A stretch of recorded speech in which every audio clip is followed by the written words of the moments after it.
Pessoal, então agora é o programa de amplificação que a gente alimenta no software do próprio equipamento. Então a gente instalou o software do equipamento nesse computador e a gente opera o equipamento por aqui. Então ele tem um cabeamento que chega até por aqui. Então o equipamento aqui nesse momento ele já está conectado. Então eu consigo fazer a operação do equipamento pelo software no computador.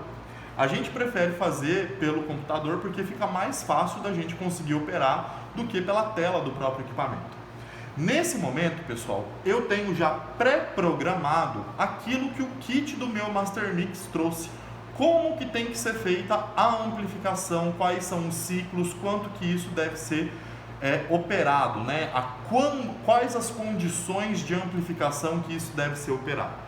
Então nós temos aqui, para o Master Mix que nós utilizamos, que é o Master Mix da QIAGEN, ele traz no seu manual a primeira etapa. Quando você for utilizar um alvo que é RNA, uma primeira etapa de 50 graus por 30 minutos. Nessa etapa é a etapa de RT, que a gente chama, que é da transcrição reversa.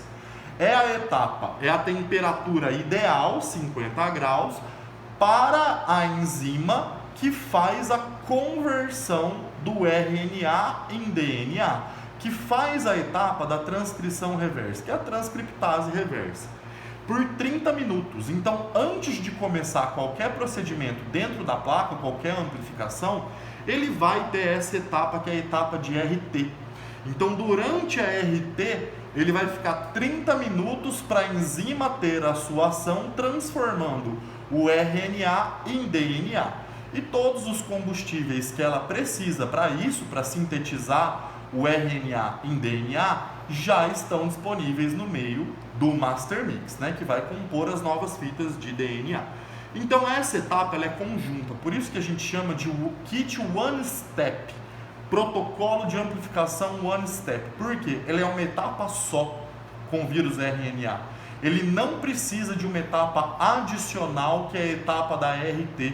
O próprio equipamento, o próprio mix, ele já é feito, pensado para que, nos casos de vírus RNA, o RNA já seja transcrito reversamente durante o próprio ciclo de amplificação. Então a etapa inicial é 50 graus por 30 minutos, que é a temperatura da RT. Depois, pessoal, ele vai passar por 15 minutos a 95 graus. O que é essa etapa? Além de ser uma etapa de desnaturação do DNA, ou seja, para o DNA se soltar uma fita da outra, é também uma etapa de ativação da enzima que vai fazer a reação de PCR em tempo real.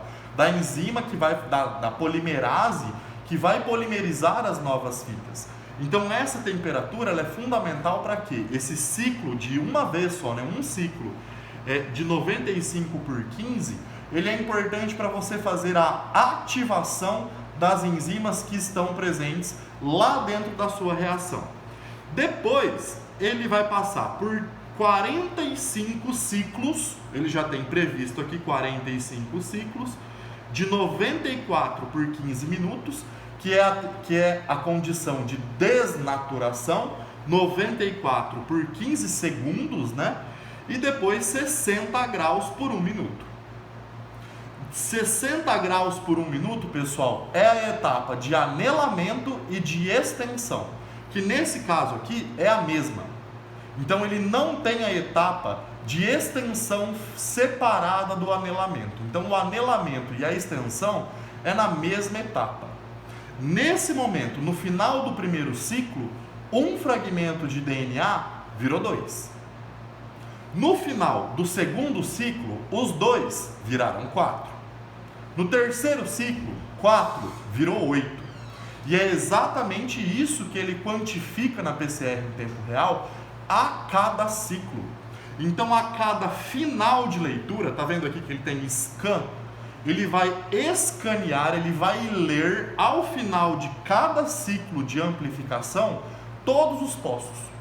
Ele vai fazer uma leitura daquilo que está sendo amplificado.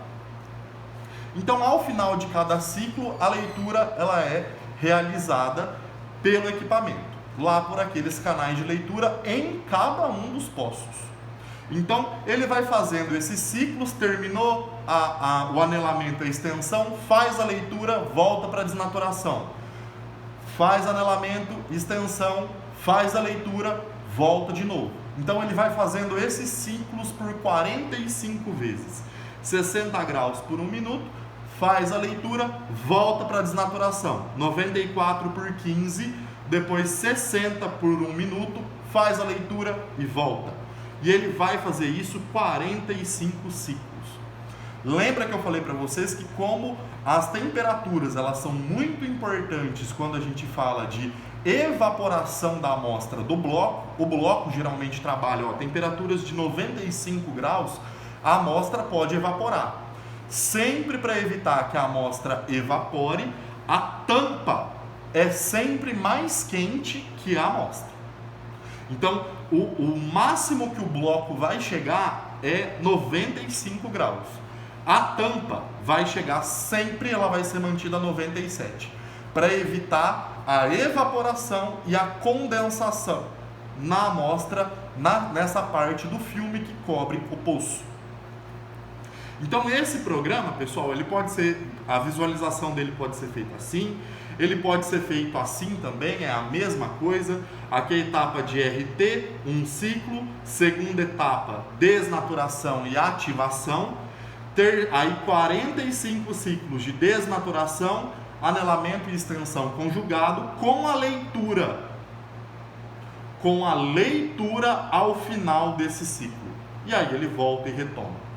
É isso que a gente consegue ver aqui, pessoal. A gente consegue ver temperatura e a gente consegue ver como essa temperatura vai oscilar conforme o tempo e a gente vê os momentos exatos em que vai ocorrer a leitura de cada um desses poços.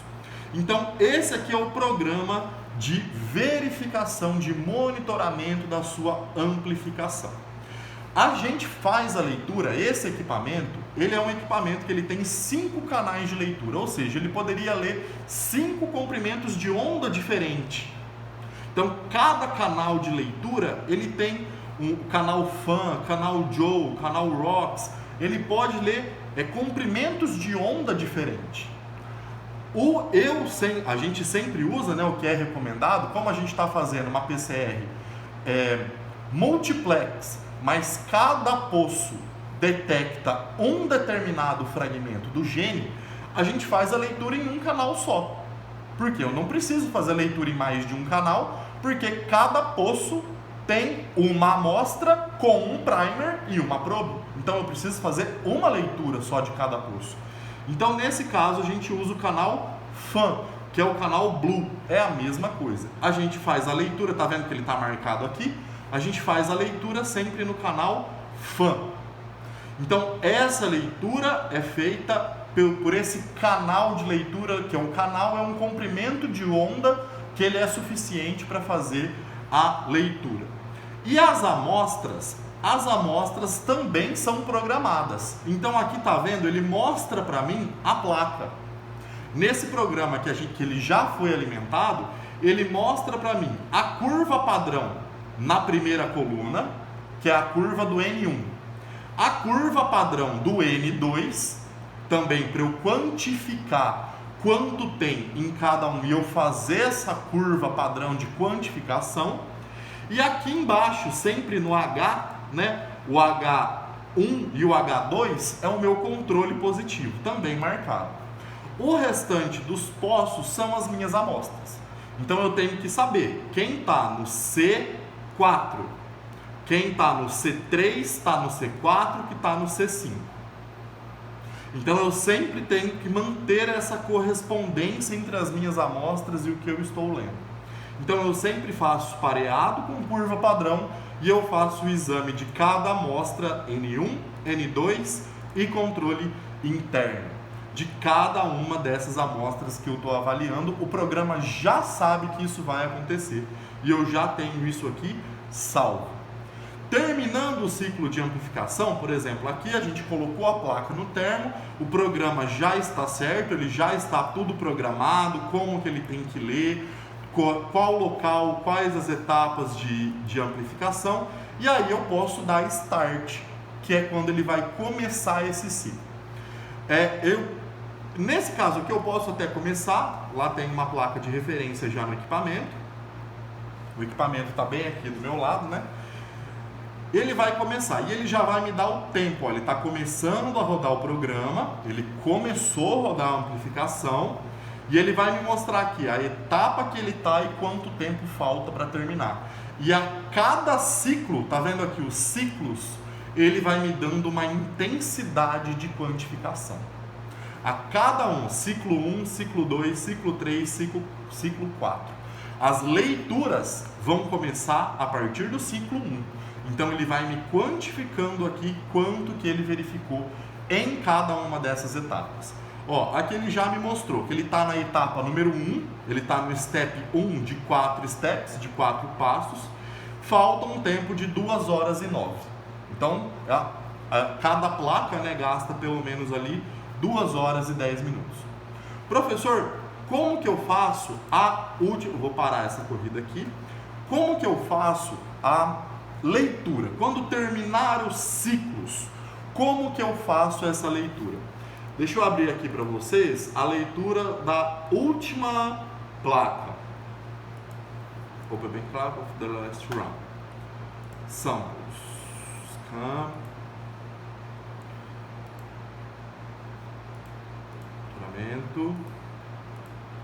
Como eu comecei essa reação, deixa eu pegar aqui. Pessoal, como que ele faz essa leitura? Essa leitura é feita aqui, ó. Eu marquei quem é a curva padrão. Eu falei para o programa, eu alimentei ele. Eu falei para ele que o A1 é o controle, é a curva padrão para o gene N1 na concentração de 10 à quinta. Eu falo para ele que o B1 é o gene N1 com 10 à quarta. Eu alimento essas informações. Eu sei que no A2 é a curva padrão do gene N2, da região N2 do gene N, com 10 à quinta. Então ele me dá colorido aqui, ó, ele me dá colorido a minha curva padrão. E as minhas amostras, que são desconhecidas, ele mostra a leitura aqui também, quando terminar os ciclos. Está vendo aqui? São ciclos. E aqui é a intensidade da leitura no canal FAN. Então aqui, ao final dos 45 ciclos que ele está me mostrando aqui, ele me mostrou toda a curva de amplificação de cada um dos poços da amostra. Só subiu a quantificação aqui de quem? De quem tinha material genético, de quem tinha o material genético do SARS-CoV-2 lá na minha amostra. Como que eu faço, professor, a interpretação desse resultado? Lembra que a cada ciclo a quantidade de DNA dobra. Então, ao final do ciclo 1, um DNA virou 2. Mas você tem que pensar que são milhões de cópias sendo aumentadas ao mesmo tempo. Então, a sensibilidade, ele é mais sensível por quê? Porque ele consegue pegar pequenas quantidades de DNA lá na sua amostra. Essas pequenas quantidades, se tinha 5, quando começou no ciclo 1, tinha 5 fragmentos de DNA. No ciclo 2, vai ter 10. No ciclo 3, vai ter 20. Depois vai ter 40. Depois vai ter 80. A cada ciclo, a quantidade dobra.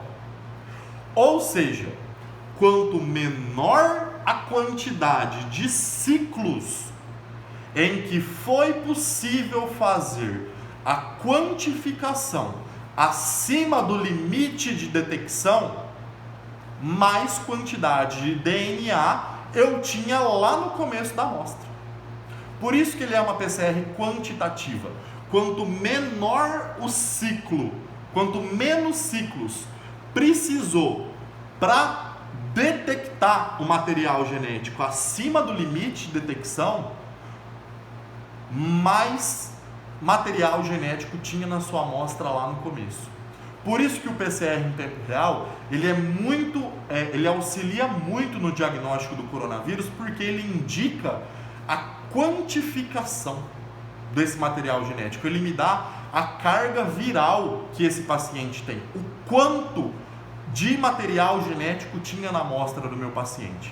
Então eu consigo acompanhar a carga viral do paciente. O paciente, se está no início da infecção, ele tem um pico de eliminação. Agora, se ele está entrando ou se ele está saindo, ele tem uma quantificação menor.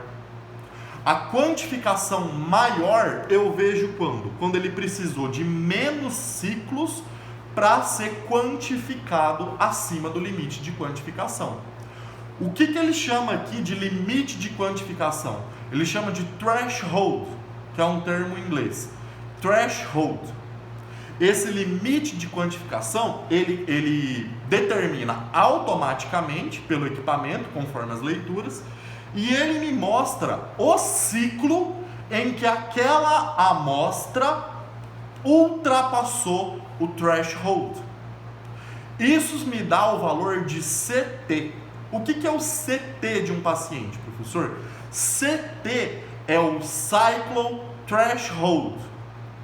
É o ciclo em que a amostra subiu, passou o threshold. Isso é a minha quantificação. Ele me mostra em qual ciclo tinha quantidade de DNA suficiente para ultrapassar o limite de detecção. Por isso que quanto menor o ciclo, mais material genético tinha lá na minha amostra inicial. Quanto menor o CT, que é o Cycle Threshold, maior a carga viral para a COVID que esse paciente apresenta. Nesse caso aqui, por exemplo, estou mostrando para vocês uma leitura, então ele me dá aqui os ciclos e ele me dá a intensidade. Deixa eu dar um zoom aqui para vocês, só para ficar mais fácil de vocês acompanharem esse raciocínio. Então aqui, pessoal, ó, eu tenho colorido a minha curva padrão. Então a minha curva padrão aqui eu tenho curva padrão para o N1, para o N2, com 10 a quinta, com 10 a quarta, com 10 a terceira, e ele me mostra aqui, ó, essas curvas de cada um dos poços, ó. Tá vendo que o poço que não, o pocinho da amostra que não tinha nada, ele não subiu, ó. Ele não subiu a quantificação, por quê? Porque não tinha material genético do coronavírus lá. Ou seja, o paciente é negativo. Então ele passa esse monte de onda preta aqui, ó, que são as minhas amostras negativas. As amostras que não apresentaram amplificação ficam uma em cima da outra. Agora, eu tenho essa amostra aqui, que no ciclo aqui, ó, provavelmente o CT dela vai ter dado aqui embaixo, que no ciclo entre 20 e 25, aqui o ciclo dela deve ter sido 22, mais ou menos, ele conseguiu ultrapassar o threshold. Ultrapassou o threshold. O CT, ó, por que tem duas linhas? N1 e N2. N1 e N2. É a mesma amostra. N1 no N2. Se der só no N1, não é positivo. Tem que dar positivo no N1 e no N2. E como que eu falo que é positivo, professor? Porque o CT, o Cycle Threshold, tem que ser menor do que 40. Ou seja, para eu considerar um paciente positivo para SARS-CoV-2, ele tem que apresentar CT menor do que 40, ou seja, tem que ultrapassar o limite de detecção antes do 40 para N1 e para N2. E esse valor de CT muda conforme o protocolo, conforme a otimização, conforme a sensibilidade do seu método. Tem métodos que consideram CT 45 de determinados tipos de protocolo. Para aquela região, para o RD-RP, tem que ser menor do que 35. Agora, esse que a gente usa do protocolo CDC, ele tem que dar CT menor do que 40 para N1 e também para N2. Nesse momento eu considero a amostra positiva. Tá vendo que esse aqui, ó, apresentou um CT bem baixo. Ele apresentou um CT aqui, ó, começou a subir a curva, a quantificação, a intensidade da leitura começou a subir bem baixinho aqui. Maior do que o meu controle positivo. O meu controle positivo é a linha verde. Maior do que o meu controle. Ou seja, a quantificação de RNA na amostra desse paciente